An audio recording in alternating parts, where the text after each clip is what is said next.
The morning the world change began like a whisper, soft, unassuming, almost shy in the way light crept through the curtains of a small, aging apartment on the eastern side of Velora City. Adrian Solis, 22, bone-tired, and nursing the sting of too many failures, lay awake long before his alarm rang. The ceiling above him, with its constellation of paint cracks, had become his strange confidant over the years, always there, always listening, never judging when his dreams felt a little too big for the life he was living.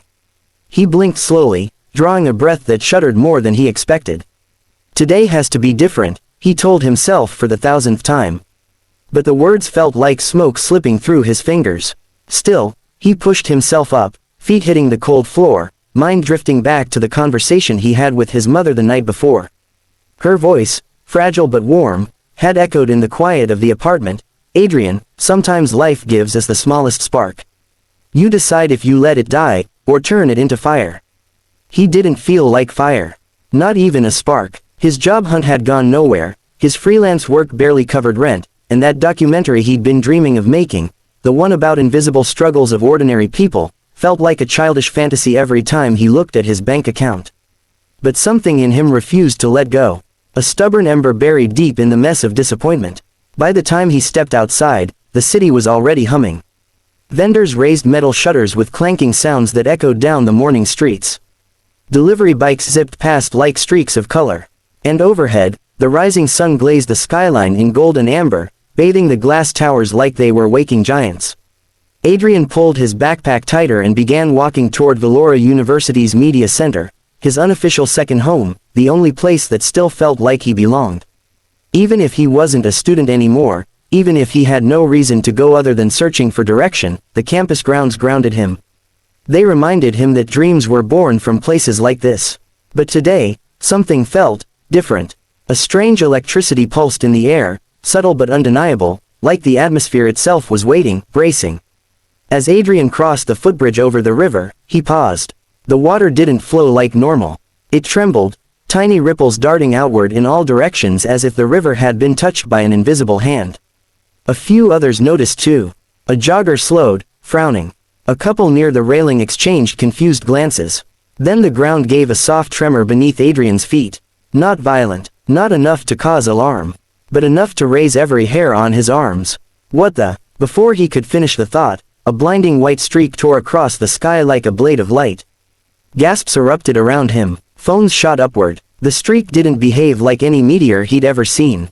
It didn't arc. It stalled, hovering for 3 impossible seconds above the city before it spiraled into a slow descent toward the northern horizon. The air grew warmer. A deep vibration rolled through the sky, low and mournful, like a distant horn calling from beyond the world. Panic flickered through the crowd. The streak, no longer a streak but a burning sphere, crashed somewhere behind the hills outside Velora, unleashing a thunderous shockwave that rattled windows and made the bridge tremble. Adrian staggered, gripping the railing. A burst of orange and gold flared behind the distant treeline, then slowly, eerily, faded into an unnatural shimmer of blue. Sirens wailed across the city. Helicopters thumped overhead, but what terrified Adrian wasn't the explosion, it was the sudden, suffocating stillness that followed. Birds stopped, mid-flight, dogs stopped barking, the breeze vanished as if the world had forgotten how to move. And then, every screen in sight flickered. Phones, billboards, tablet displays in shop windows, all went black for a moment, replaced by a single symbol glowing in blue, a circle surrounding a vertical line of light, like a doorway half opened. Whispers broke out. Is it a hack? What's happening? Is this some government alert? But before anyone could respond, the symbol dissolved, replaced by a cascade of shimmering letters neither human nor familiar. A language that felt alive, shifting, humming like a distant song. Adrian felt the vibration deep in his bones. And then, just as abruptly as it began, the screens went dark again. The city exhaled. Chaos erupted. The bridge swarmed with noise, people calling loved ones, shouting for explanations, sprinting toward safety. Adrian stood frozen, heart pounding, mind racing through 1,000 questions he couldn't begin to answer. But beneath the fear, beneath the confusion, something else stirred inside him, a pull. He didn't know why, he didn't know how, but he knew, that whatever fell from the sky, was calling him. And for the first time in months, he didn't feel lost. He felt chosen. His legs moved before his mind caught up, carrying him across the bridge, through the streets, toward the northern hills where the light had fallen. Toward the unknown, toward the beginning of a story he once only dreamed of telling. Toward the moment his ordinary life would unravel into something far beyond imagination. As he ran, a new vibration filled the air, not from the ground, not from the sky, but from somewhere deep within him, as though invisible threads were pulling him into the beating heart of something vast and ancient. Something that had waited a long, long time to be found. By the time he reached the outskirts of the city, emergency blockades were forming. But the tremor inside him grew stronger, guiding him away from the crowd, down a narrow dirt trail that wound into the forest. He didn't question it, he just followed. Leaves rustled with a strange rhythm, as if whispering secrets of what lay ahead. The forest darkened, the air thickened, the scent of burning earth grew stronger. And then, he saw it. A crater, still steaming, glowing faintly with blue light. Trees around it were bent outward in a perfect circle. Adrian stepped closer, breath trembling, eyes wide. At the center of the crater, was not a rock. Not metal, not any object he could name. It was a sphere of translucent crystal hovering inches above the scorched earth, humming with gentle pulses of blue light, like a heart beating. The same symbol that appeared on the city screens shimmered across its surface. Adrian's feet carried him forward, slow and reverent. He felt heat radiating from the sphere. A warmth that didn't burn. A warmth that felt alive. When he reached out, hesitant, trembling, the sphere responded. It brightened, it pulsed, and then, it spoke. Not with sound, not with words, but with a surge of awareness that crashed into him like a wave. You are the one who sees. Adrian staggered back, gasping. The voice, if it could be called that, echoed through his mind, ancient yet newborn, powerful yet gentle. You felt the call, you followed, and now the threshold opens. The sphere pulsed again, sending ripples of light washing over the crater. Adrian shielded his eyes, too late. The light swallowed him whole. For a moment, there was no forest, no crater, no world, only the feeling of falling through endless sky, only the whisper of something awakening inside him, something he had never known lived there. And then, darkness. When he opened his eyes, he was lying on the ground, heartbeat thundering. The crater was silent, the sphere, gone, but etched into the soil where it had hovered was the glowing symbol. A doorway half opened, and deep in his mind, brand new, impossible, undeniable, was a single word, awaken. Adrian staggered to his feet, breath shaking, body trembling, mind reeling with 1,000 questions. And yet, he felt no fear. Only purpose, only fire. The spark his mother spoke of, no longer tiny, no longer fragile, had ignited into something immense. Something unstoppable, and as he stared at the symbol gleaming beneath his feet, he whispered into the stillness of the forest, this is just the beginning. And it was. Before he left the crater, he took out his camera, shaky hands, pounding heart, and recorded the first clip of what would become the most extraordinary story he would ever tell. If you're watching this, he said, voice trembling with awe and certainty, you're witnessing the moment everything changed. And trust me, you don't want to miss what happens next. Subscribe to the channel, stay with me, because this story, our story, is only beginning. Night settled over Velora like a heavy cloak, thick with unanswered questions and shadows that seemed to whisper beneath the trees. Adrian didn't return home immediately. He couldn't. Every time he blinked, he saw the sphere, its glow, its pulsing energy, the impossible voice that had carved itself into his mind. The word, awaken, echoed through his skull like a heartbeat. He walked through the forest in a daze, guided by instincts he didn't understand. Twigs snapped under his feet, owls hooted from unseen branches, but the sounds barely reached him. His hands tingled with a faint vibration, like invisible threads tied to something far beyond the world he knew. When he finally reached the edge of the woods, the city lights flickered in strange rhythms, flicker, hum, flicker, pulse, almost matching the tremor deep inside his chest. Velora City had never looked so alien. Sirens still wailed in the distance. News drones buzzed overhead like mechanical insects. People crowded the streets, phones raised, faces pale with fear and wonder. Adrian kept his hood up, slipping through the chaos unseen. His legs moved automatically, carrying him back to his apartment, though he remembered little of the journey. The door clicked shut behind him, sealing him in quiet. But silence didn't bring peace. His heart hammered, his breath trembled, and the strange warmth in his hands intensified. He sank onto the edge of his bed, holding them up to the dim light. Nothing looked different. Same scars, same lines, same calluses from years of handling cheap cameras and heavy tripods. But the tremor beneath his skin, it wasn't fading. It was growing. "What's happening to me?" he whispered to the empty room. His reflection in the dark window stared back, wide-eyed, frightened, but burning with something new. Something alive. Suddenly, a sharp pulse shot up his arm. Adrian gasped, clutching his wrist. The vibration spread through his veins like a river of static, then surged toward his head in a blinding flash. Images exploded across his mind, blinding, chaotic visions not of Earth, not of anything he recognized, endless towers floating in a sky of silver, beings made of light walking through shimmering gates, a planet cracking open like an egg, a swirling vortex of symbols that matched the one etched into the crater. Adrian collapsed to the floor, hands pressed against his skull, teeth clenched against a scream. The visions kept coming, faster, louder, brighter, until he thought his mind would tear apart. Then, as quickly as they came, they vanished. Adrian lay panting, drenched in sweat, staring at the ceiling with wild eyes.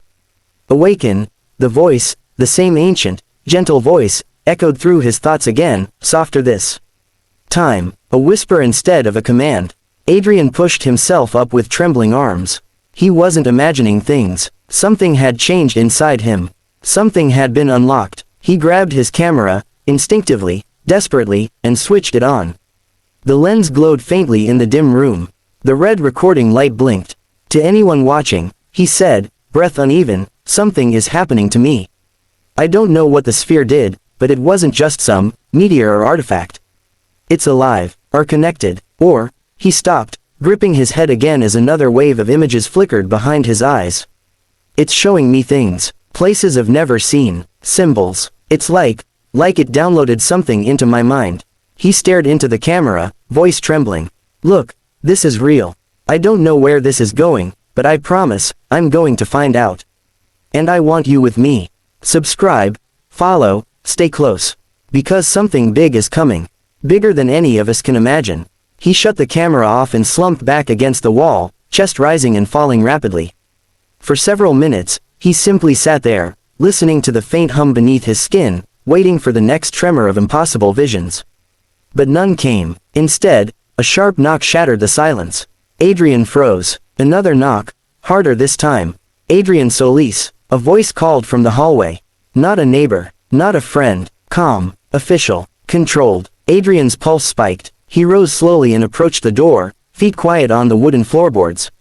He didn't open it. "Who's there?" he called. "Velora Emergency Authority," the voice answered. "We need to ask you a few questions regarding the meteor impact earlier today. Several residents reported seeing you near the northern woods. Please open the door." Adrian's blood went cold. "Someone saw me. Sorry," he said, forcing his voice to stay steady. "I don't know anything. I was at the university all day." Silence stretched on the other side of the door.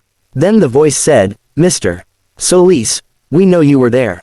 Adrian's breath caught. Footsteps shifted. What sounded like a handheld device beeped, once, twice. Then the voice added, "Your phone pinged near the impact zone. Please open the door." Adrian's heart slammed into his ribs. He backed away from the door, shaking his head. No, no, no, no, he couldn't let them take him.